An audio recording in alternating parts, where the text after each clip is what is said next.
Good morning. It's the birth. Wow. Okay. All right. I need to get it together. Good morning. It's the birth of another day, and you guys know what that means. What we do around here, we started out with a good old-fashioned mock draft, and today we're doing the Denver Broncos, so that means a couple things. We get all of our settings right first. Now public versus PFF, care for positional value, high. Draft for needs, high. Actually, we maxed that out, yeah. And no randomness. Want it to be as realistic as possible. 7-round mock draft. Whoosh, there we go. Okay. So, a lot going on here. And a lot that could happen. Before we get started, obviously, I always start out with a cup of Joe. Actually, leave us in the comment section below. Leave us, what's your brand of coffee? We'll drink anything that doesn't, kill us. All right, so Broncos there at 9. Into the draft. I think we're good to go. Yep. Okay, sweet.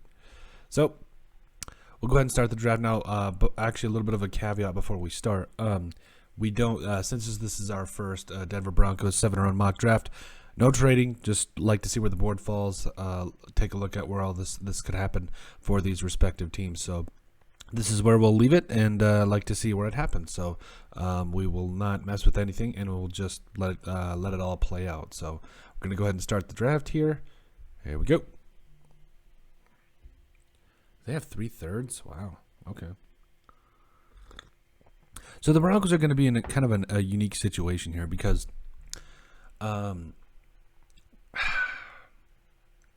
just feel like they're going to want to get a quarterback right away because I think other than the Panthers, who I feel like they're probably going to take Iquanu with the first pick or with their 6th pick. It's their first pick because I don't know. I feel like quarterback, they don't have another pick for, until 105. So the Broncos could potentially be the first quarterback-needy team that has a shot at the quarterback of their choice. That being said, I feel like you also got Washington and Minnesota. I really don't know if the Vikings need a quarterback, but okay. So nobody really is. So you really would have your choice of first-round draft picks here. I like guys like Malik Willis, Sam Howell, Desmond Ridder, Matt Corral. I just feel like,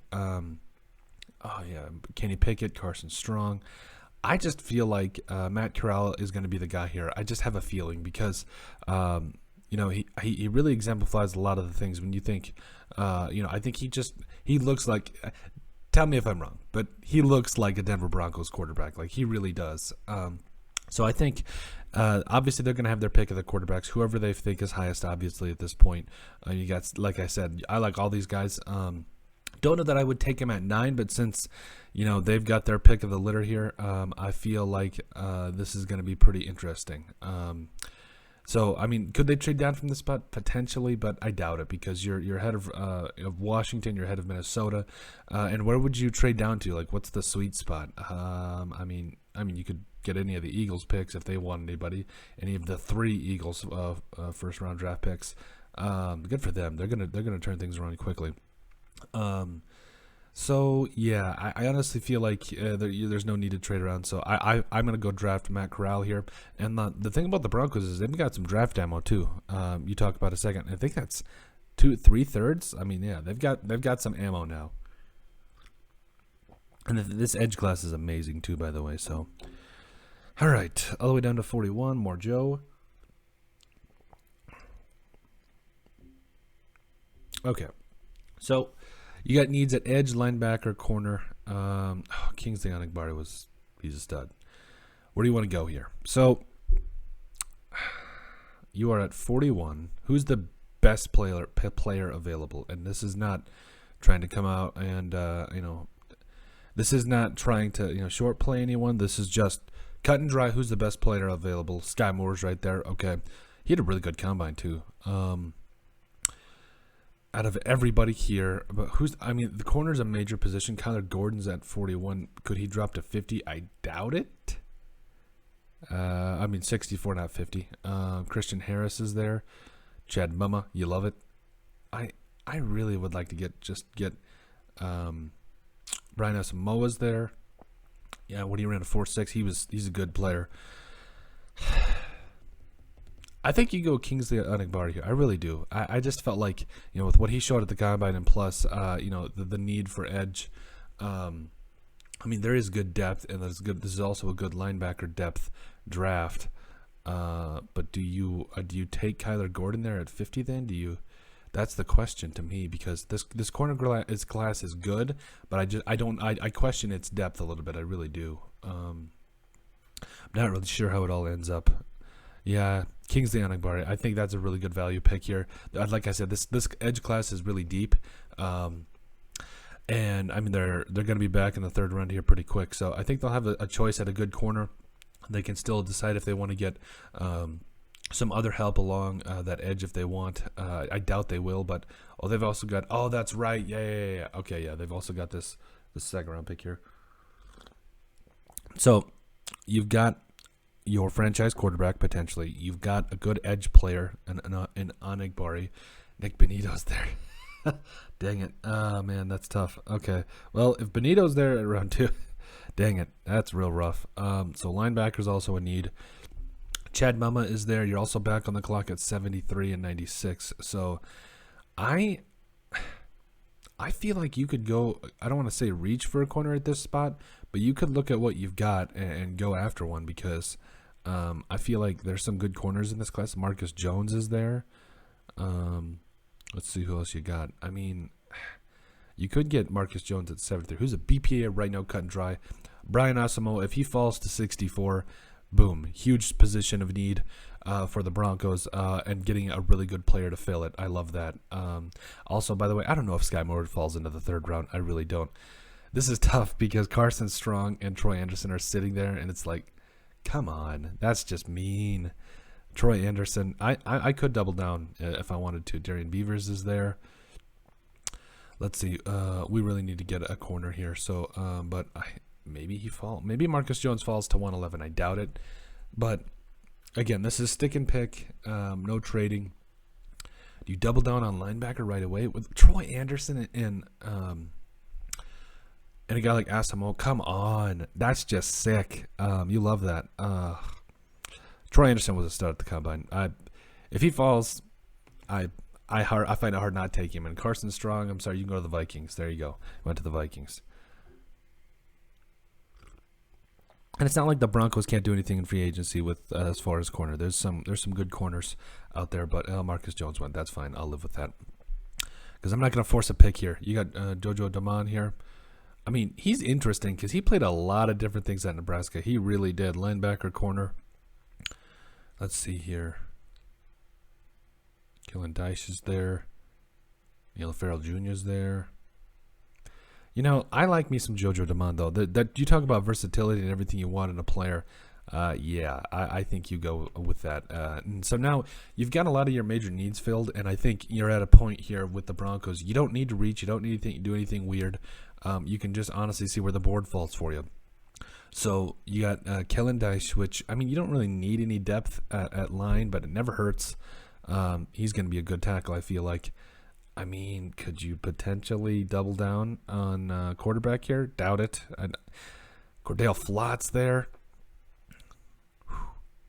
Yeah, I think you take Flott here.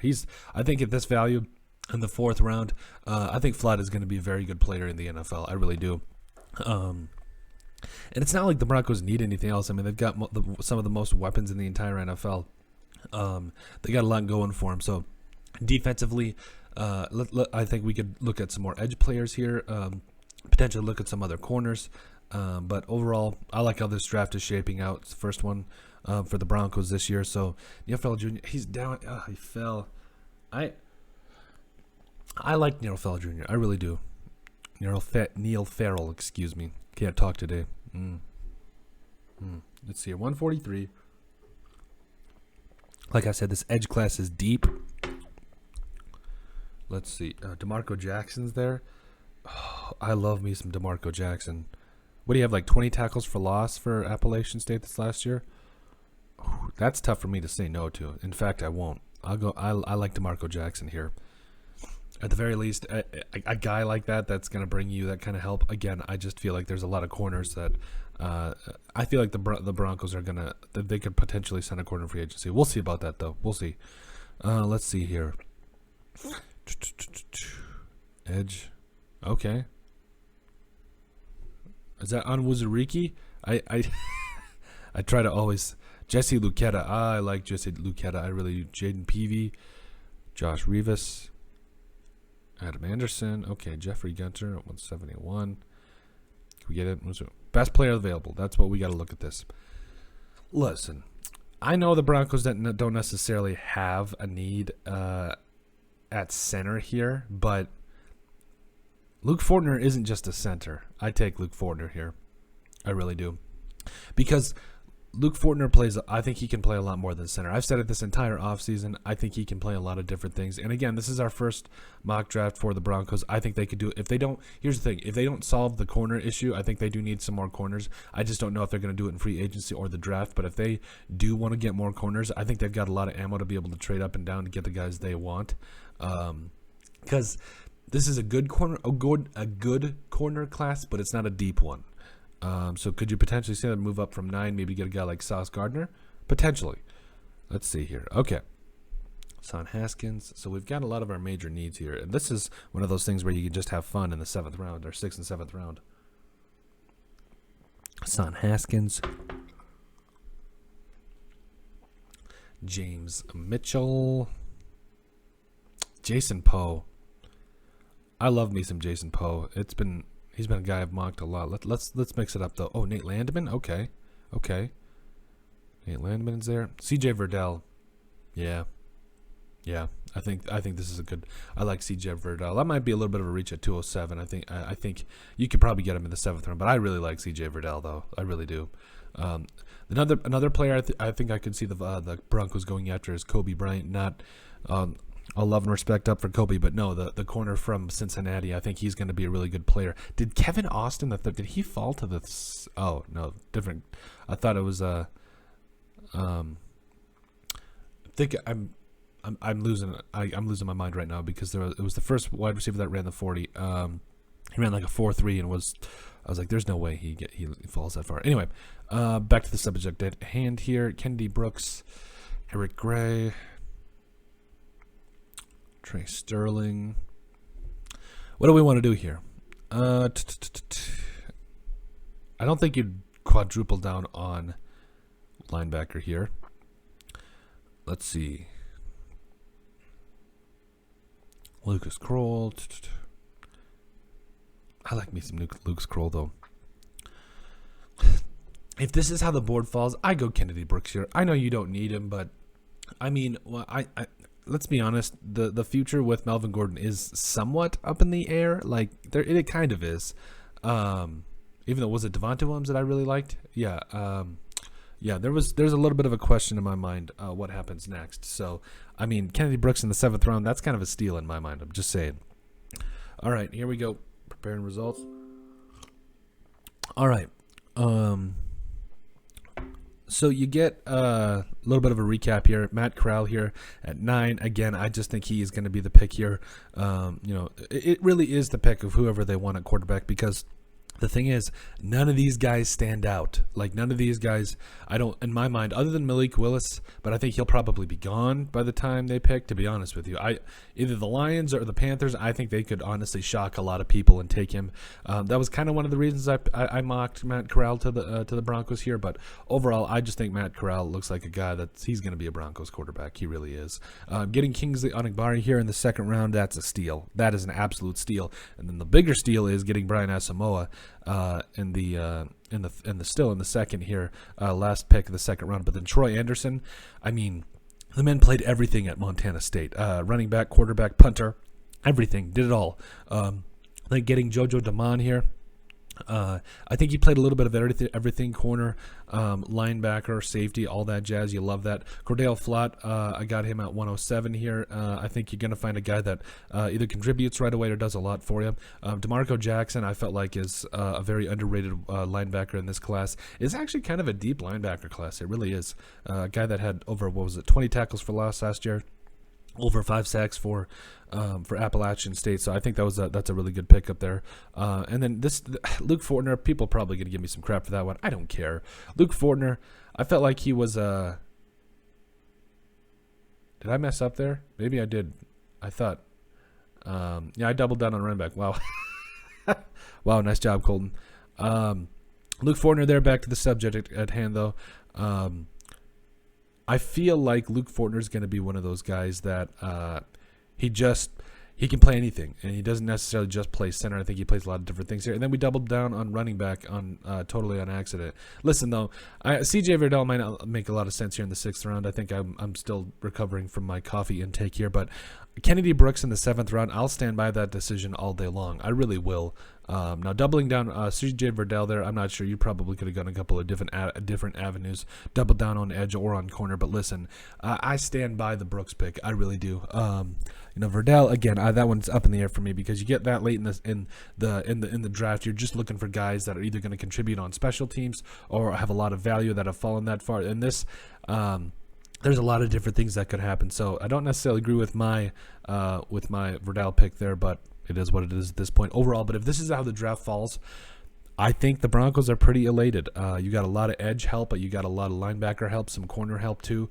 And I think you like how things all unfolded. I really do. But let us know what you guys think. Make sure you guys like and subscribe down below. Leave a like and a comment. It helps people find the show. Leave that like. That's what does it. We really appreciate it. Thank you. And we appreciate you guys and love every single one of you. Thank you guys so much. Also in the description down below, you find all of our social media platforms. So give us a like and a follow there. Also, remember to give us a listen and sub on iTunes. And finally, if you have anything else you'd like us to cover, send us an email at thesportsbp@yahoo.com or put it in the comment section down below, and we would love to cover it. But let us know what you guys think of our 7th round Denver Broncos mock draft.